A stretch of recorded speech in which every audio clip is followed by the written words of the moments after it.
here we go. This one was.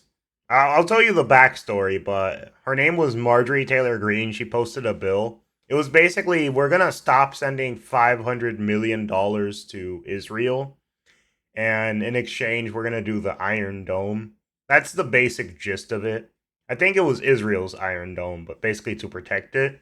And what happened was that AOC she voted against it because if when you vote against it, you're basically saying you want to send $500 million to Israel, and because of that, her entire voter base, which was built up on the fact that Israel is evil and is committing a genocide, and we must destroy Israel because Israel isn't a state, it never will be, and it should be destroyed. We agree with Palestine and all that. But basically, the whole gist of it was because she voted against it, her own voter base turned against her and destroyed her office because she's supposed to represent them. And them are the extremely radical people who, after any little thing, happily destroy the city, don't get arrested, continue destroying the city, basically ruin the neighborhood, making businesses go away, leave, and these people never get any punishment, really. They protest, they break people's car, they burn down Teslas. That's really all they do. That's all they ever goddamn do, and it's stupid as hell. But those people are her voter base, and once they found that out, they trashed her place. And if she was in it, realistically, it would have ended badly. Like, I'm not even joking. These people are crazy. They would have done something to her. Someone vandalized Congresswoman Alexandria Ocasio-Cortez's Yep. campaign office in the Bronx. Yeah, someone dumped red paint on the roll-down gate with a sign that says AOC funds genocide in Gaza. Exactly. That's her voter base right there. That's the average person she's attempting to appeal to also. I can't even say this is a one-off thing because it's not like this is one crazy person. It's more like there's a lot of crazy people, and she happily eggs these people on to really do things and pretend that they're not committing crimes or destroying property whenever they do any of their massive Peaceful protest. Witness News anchor Joe Torres is live in Westchester Square with more on that investigation. Joe. Lauren, there is considerable and widespread agreement here in Westchester Square that no matter what political position you might have, your stance, what side of the aisle, if you're looking to make a statement, this is not the way to do it. Yeah, it's not the way to do it, but it's the way they always do it no matter what. Except this time it was a lot more peaceful than usual. So I don't really understand what's the problem. Because, like, you're happy when they do it to someone else except you. But when it happens to you, now you're pissed off and unhappy.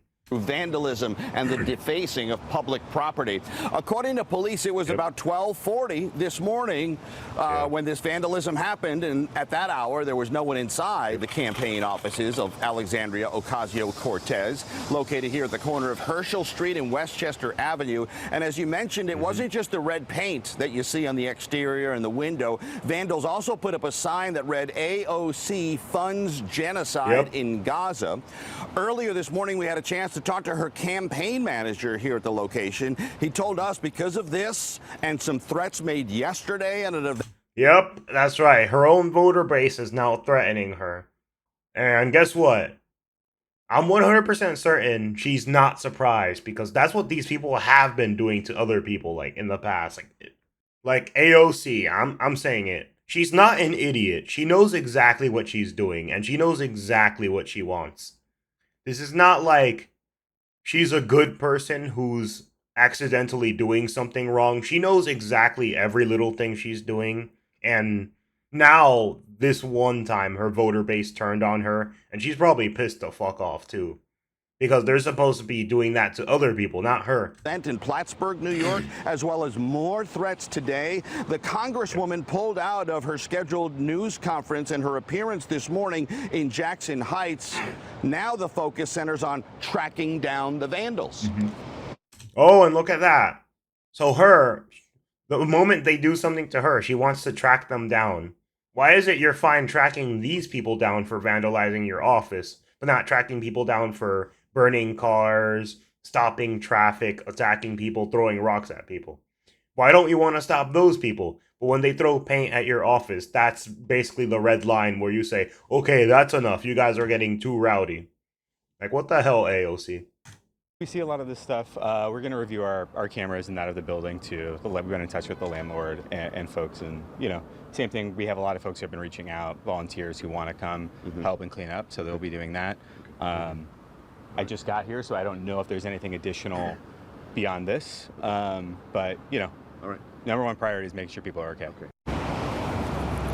Yep. And as you can see, the NYPD on the scene here in Westchester Square, and part of their investigation will certainly focus on what, if any, images were captured by the cameras that are located on the exterior of the building here. Yep. And then the campaign manager also told us they have their own camera system on the inside. They'll be scouring through those recordings to see what, if anything, was captured by those cameras. No vandalism reported inside the office. As for the Congresswoman herself, her campaign manager told us we can expect an official statement from her later today. Live in the Bronx. Yep, official statement from her. I'm Joe Torres, Channel 7. Oh yeah, also fun fact. AOC, she keeps propping up that she was born in the Bronx, but she was not born there. She was born in literally like the richest part of goddamn town. I'll put it up if I remember what the place was called. But anyways, she just does that because she wants people to think, oh, she's like them. Alright, here's the second part. I do think that in this present moment, when we discuss support for Israeli defense systems, that is absolutely legitimate. I think it is absolutely something that whose support we can. So you would vote yes today if it came to the United States Congress, additional funding for the Iron Dome? Yep, and that's basically the bill. If you say no, you support the Iron Dome. If you say yes, you support funding Israel. Basically, it's a no-win situation because Democrats don't like either of those things. And her supporting either side is getting her attacked no matter what. It's just that she chose the wronger side out of the other one. And now her voter base is angry at her and simultaneously attacking her. You see, the moment she does one thing wrong, they throw her out of the party. Because that's the way she basically allowed her party to run. Her and a bunch of other Democrats. This is their party now. The crazy people have taken over the circus, and nobody's doing anything to, take the crazy people out of there. That's the biggest fault of AOC. Not only AOC, but the Democrats in total.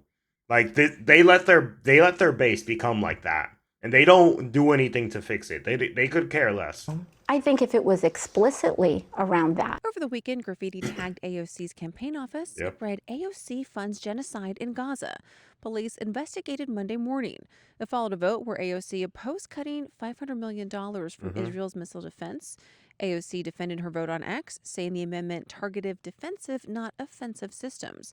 She accused critics of lying about her record, arguing the amendment wouldn't stop aid used in Gaza. AOC has long maintained that adding to innocent victims won't end the war. Despite this, she faces criticism, even from groups like the Democratic Social. Yep. Oh, if you look at that Democratic Socialist of America. Nasty ass word right there. Socialist.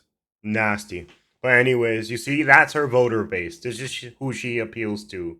And, yep, now they're angry at her. Now she has to try and fix the fire that started that she can't get out of, basically. Of America. The DSA called for a complete arms embargo.